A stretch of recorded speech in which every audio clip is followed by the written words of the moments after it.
Look how realistic it is. Oh my god, it's so realistic. Guys, it's just like real life. Okay, this is just body cam footage. But let's talk about this more later.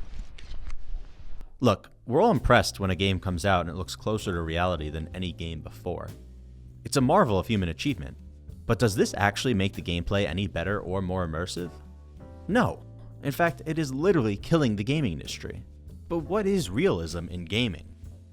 Well, let's break realism down into two categories: graphics and gameplay mechanics. Game studios use graphics as a way to increase immersion in a video game. But should they? This game footage went viral recently. It's from a game called Unrecord, an upcoming FPS game that focuses on hyper-realism.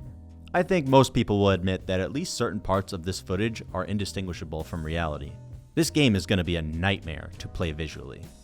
Maybe this is good as a military simulator to train actual soldiers? But that's not what we're looking for in a video game. Real life does not have good lighting. When I play a game, I want to be able to clearly and quickly identify an enemy. In real life, it's almost never that easy. Your eyes are going to be strained trying to discern piles of rubble in a dark corner from an enemy wearing dark clothes. Valve understood this when making CS2. Look, put however you feel about CS2 aside for a moment. Compare these two images. How would you rather your game look? I believe that Valve saw the popularity of Valorant and understood that graphics should be sacrificed for the sake of gameplay itself. It's pretty hard to miss an enemy in Valorant when the enemy has a red glow around them, and this makes for smoother, more enjoyable gameplay, at the cost of realism. Valorant is full of bright, vibrant colors that are visually appealing. Real life is not. There are so many fascinating art styles that are visually pleasing while varying greatly from one another. So why stick to just imitating reality? The art world realized this a long time ago. For a long time, art became more and more realistic until it was almost indistinguishable from reality. But in the mid-18th century, artists started focusing less on making hyper-realistic art and more on just putting interesting things on a canvas. It became about putting your own personal touch and style into the art you create. If every artist tried to mimic reality, no art would be unique. Look at Borderlands 2, Dredge, and Limbo. All three are beautiful and visually appealing, but look nothing alike. Now, I'm not saying we should start making our video game characters look like a Picasso painting, but take one look at a 20-minute Vampire Survivor run and tell me it doesn't start to look like a Jackson Pollock. The pixel art in this game is so charming, and I wouldn't want to play a version with lifelike 3D sprites instead of my lovable 8-bit Poe Racho. Now, how about realism in gameplay? Well, let me ask you this. In the next COD update, would it be cool if when you got shot in the leg, you now limp until you either die or rest for a few months and do physical therapy to get full motion back? How about if they updated shotguns to be able to one-shot you from 100 yards away? The real effective range of a shotgun slug. Wouldn't it be so cool if your gun jammed every couple mags? Actually, one game implemented this. The Escape from Tarkov developers added an update a year ago, which gives every gun a chance to jam when firing it.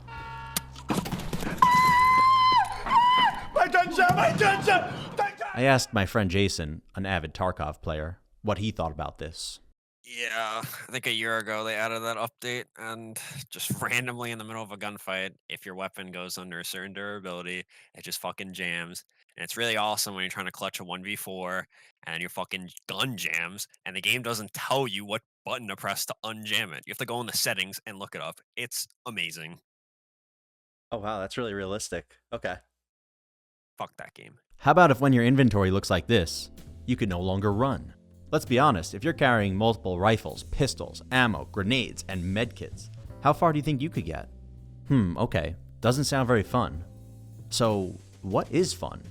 What's actually fun in video games is taking only the coolest parts of real life and then condensing it into a gameplay mechanic that somewhat captures the spirit of it. Take crafting, for example. So many survival games have done crafting so well. Imagine the next survival game you played, you wanted to make a net, and it made you weave the grass you collected for hours into usable twine.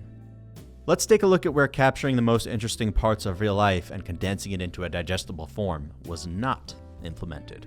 A game recently came out called Starfield. If you haven't heard of this game, it features an incredibly vast open world. But the world isn't full of character and densely packed with features. You can explore for miles and miles and see nothing. You can't shake the feeling of procedural generation. I'd personally take a meticulously designed world 1,000th the size as opposed to endless planets that offer almost nothing to do. A developer for Starfield stated, "Everyone's concerned that empty planets are going to be boring. But when the astronauts went to the moon, there was nothing there. They certainly weren't bored." There is nothing false being said here, but the question remains, why? Why not make the planets full of life and interesting? Yes, making them dull and lifeless is more accurate to real life, but real life can be boring. We literally play video games to escape the boredom we sometimes experience in real life. I'm gonna name 3 games, and I guarantee you've been addicted to one of them. Fortnite, Minecraft, League of Legends. 3 games that have changed the culture, have had incredible staying power, and have endless replayability and addictiveness. Yet none of these have what I would consider impressive graphics. In fact, Fortnite has a direct competitor that went more realistic with their approach. While PUBG has aimed to be a realistic battle royale simulator, Fortnite has had zombies, rifts, futuristic weapons, floating islands, and more, all while looking like it could have been made in 2010. Which game still has a player base today? The fact of the matter is, game budgets are finite. It takes a lot of money to make phenomenal graphics, money that could be utilized elsewhere. Not to mention it limits the player base to people with high-end PCs. I can't imagine how many people are actually going to have the tech to be able to play the unrecord game with it still looking like how it does in the trailers. For so many of us, video games have been used as an escape from the hardships of reality. The industry that has got so many of us through hard times is slowly starting to remind us of the things we are trying to be distracted from. So please, game studios, if I wanted realism, I would go outside. Stop giving us realism and give us what we really want. The 8th remastered Modern Warfare 2 DLC Plus Paid Expansion Legendary Edition.